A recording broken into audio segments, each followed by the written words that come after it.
Hello दोस्तों, नमस्कार। मैं doctor Arya, homeopathic physician and consultant.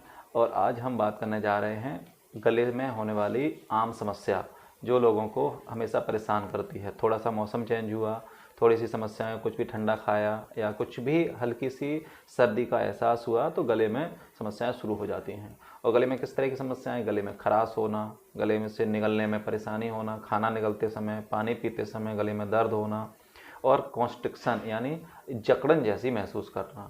तो इसी समस्या को लेकर आज हम इस वीडियो में बात करेंगे और क्यों होती है, इसका घरेलू उपचार क्या कर सकते हैं और कुछ होम्योपैथिक दवाइयाँ बताएंगे जिसमें आप काफ़ी लाभकारी होती हैं समस्या के लिए। तो चलिए ठीक है, शुरू करते हैं।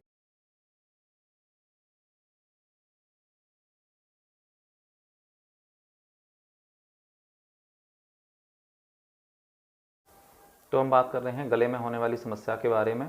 तो गले में इस तरह की समस्या को हम क्या कहते हैं? ये मोस्टली एक लेरिंजाइटिस प्रॉब्लम होती है। हमारा जो लैरिंग्स होता है गले में, उस लैरिंग्स में थोड़ी सी समस्या आ जाना है, यानी वहाँ की जो लैरिंजियल म्यूकोसा होती है, एक म्यूकस मेम्ब्रेन है वहाँ वहाँ जो उस म्यूकस मेम्ब्रेन में थोड़ा सा इन्फ्लेमेशन हो जाना या ओडिमा क्रिएट हो जाना, जो किस वजह से हो सकता है? कभी कोई वायरल इन्फेक्शंस की वजह से हो सकता है, या हम कोई ठंडी चीज़ खाते हैं तो वो उसको इरिटेट कर सकती है, उसकी वजह से हो सकता है, या कोई चीज़ किसी को एलर्जी होती है किसी धूल मिट्टी से, या हमको मोल्ड की, जो मोल्ड होता है जहाँ धुआं जैसा निकलता है, या कोई चीज़ ख़राब हो गई है उसके जो चीज़ें होती हैं जिसको हम सांस के साथ में ले लेते हैं, तो गले में इस तरह की समस्याएं आना शुरू हो जाती हैं।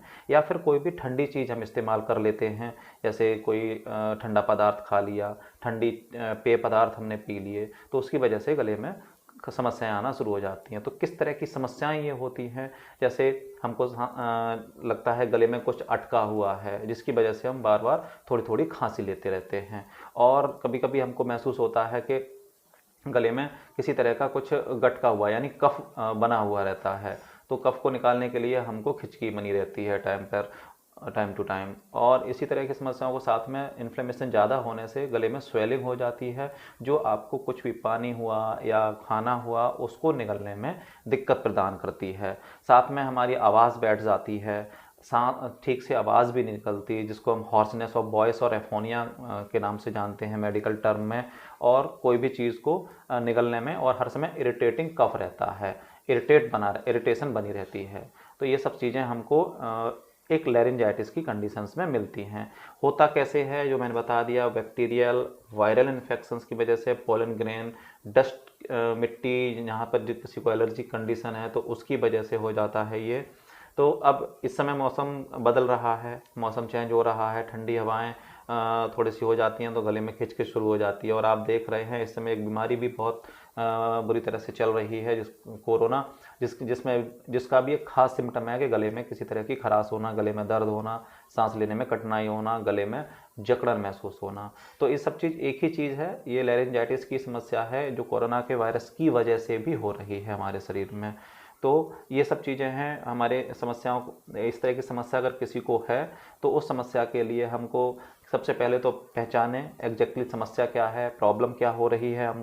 हमको गले में कंजेशंस हैं, हमको गले में जकड़न महसूस हो रही है, हमको निगलने में दिक्कत हो रही है, गले में दर्द हो रहा है, तो तुरंत ही कुछ ना कुछ उपचार ज़रूर कर लेना चाहिए। कुछ घरेलू भी उपचार होते हैं इस चीज़ के लिए कि हमको गर्म पानी से गागल करना चाहिए, गुनगुना पानी लेना चाहिए, उसे गागल्स करें अच्छे से। किसी भी चीज़ को अगर हम इस्तेमाल कर रहे हैं, ठंडी चीज़ें हुई उनको बिल्कुल अवॉइड करें, जैसे कोल्ड ड्रिंक हो गई, ठंडे चीज़ें हैं खाने पीने वाली, दही, इस तरह की जो भी चीज़ें हैं उनको हम ना खाएं। और साथ ही में बहुत सारी चीज़ों को हमें एकदम अवॉइड करना पड़ेगा, क्योंकि ठंडी चीज़ें वातावरण में ना रहें, ज़्यादा ठंडी हवाओं में ना निकलें।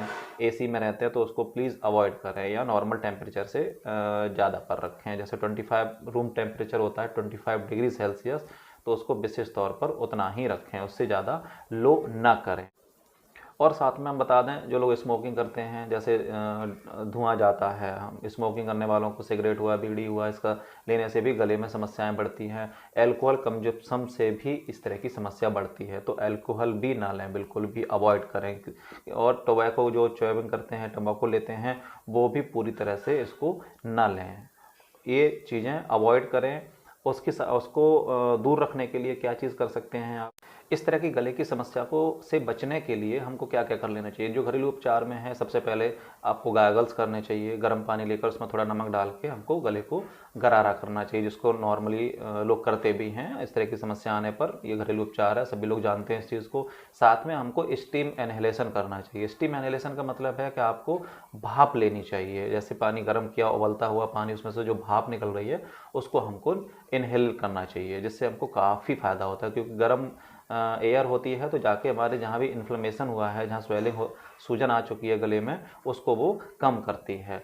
तो ये चीज़ें हमको पूरी तरह से ध्यान रखनी चाहिए और इसको करना चाहिए टाइम टू टाइम, जब तक हमारी समस्या को समाधान नहीं हो जाता।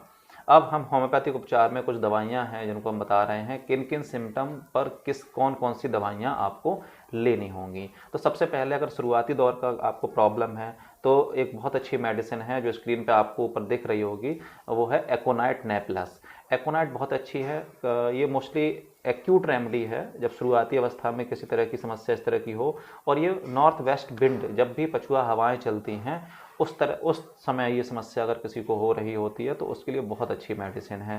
साथ में ये लेरिंजाइटिस की शुरुआती अवस्था में इस्तेमाल की जाती है। साथ में आपको बुखार भी हो, ठंडी भी महसूस कर रहा हो, आपका शरीर में लग रहा है कि ठंडा लग रहा है आपको, या फिर आपकी हॉर्सनेस ऑफ वॉइस हो गई हो, यानी आवाज़ भारी हो गई हो या आवाज़ बैठ गई हो, साथ में सूखी खांसी हो रही हो, थोड़ा सा छोटे छोटे टुकड़े टाइप के कफ निकल रहा हो, तो आपको इस्तेमाल करनी चाहिए ये मेडिसिन। दूसरी दवाई है हमारी इसमें बेलाडोना। बेलाडोना भी बहुत अच्छी दवा है, जिसको गले में जकड़न महसूस हो रही हो, गला सूख रहा हो एंड गले में दर्द हो रहा हो, इस तरह की समस्या के लिए। और जब भी हम बात कर रहे होते हैं तो हमको ऐसा लगता है कि दर्द महसूस हो रहा है और हमारी आवाज़ एकदम मोटी हो गई हो या भारी हो गई हो, अगर इस तरह के लक्षण दिख रहे हैं तो जो ऊपर स्क्रीन पर दिखने वाली मेडिसिन, इसको आप दिन में बेलाडोना 200 की पावर में सुबह शाम ले सकते हैं। अगली मेडिसिन है हमारी हाइपर सल्फर। हाइपर सल्फ, जिसको ये बहुत अच्छी मेडिसिन है इस तरह की समस्याओं के लिए, और कोई हाइपर सेंसिटिव पेशेंट है उसके लिए तो बहुत अच्छी मेडिसिन है। ये गले की उन समस्याओं में होता है जब हम किसी ठंडे वातावरण में चले जाते हैं और तुरंत ही हमको कोई प्रॉब्लम आ जाती है। जैसे कोई भी चीज़ हम टॉलरेट नहीं कर पा रहे, जैसे हमारा शरीर ठंडे में गया तो तुरंत ही सर्दी जुकाम हो जाने की टेंडेंसी हमारे शरीर को बनी रहती है, तो उस समस्या के साथ ये मेडिसिन हम इस्तेमाल कर सकते हैं। और साथ में ही आपको गले में जो सिम्टम होते हैं, जैसे भारी आवाज़ हो जाना, गले में दर्द होना, और ये समस्या आपको मोस्टली सुबह के समय ज़्यादा महसूस होती होगी। जैसे आप सुबह उठे उस समय ज़्यादा महसूस हुई तो आप हाइपर सल्फ मेडिसिन की 200 की पावर में सुबह शाम इस्तेमाल कर सकते हैं। ये बहुत ही अच्छे से आपको रिलीफ दिलाएगी। साथ में इसके कुछ सिम्टम्स और भी हैं, जैसे बहुत ही ज़्यादा सेंसिटिव होता है पेशेंट, जैसे एलर्जी वाले पेशेंट जो होते हैं, जिनको थोड़ी सी ही चीज़ें ठंडी खा ली या फिर ठंडे वातावरण में चले गए या ठंडी हवा उनको लग गई तो उनको प्रॉब्लम होने लगती हैं, खांसी जुकाम छींकें आना शुरू हो जाती हैं, तो आप हाइपर सल्फ की दवा का इस्तेमाल कर सकते हैं। अगली दवा है हमारी आर्सेनिक एल्बम। ये तो बहुत ही अच्छी दवा है, मोस्टली क्रॉनिक पेशेंटों के लिए इस्तेमाल करने वाली दवाई है। और साथ में ये जो लंग्स में इन्फेक्शंस हो चुके होते हैं, किसी तरह का ट्यूबरकुलर इन्फेक्शंस है और गले में खराश है, गले में स्वेलिंग, गले में दर्द है, तो और गले में ऐसा महसूस हो रहा है आपको कि कुछ चोट सी लग गई है, तो इस तरह की समस्या अगर आपको है तो आप आर्सेनिक एल्बम की 200 की पावर में सुबह शाम इस्तेमाल कर सकते हैं। तो ये हमारा गले की समस्याओं से संबंधित चीज़ें जो प्रॉब्लम हो रही थी उनके लिए उपचार था, और घरेलू उपचार भी इसमें बता दिए गए हैं। तो आज के लिए बस इतना ही।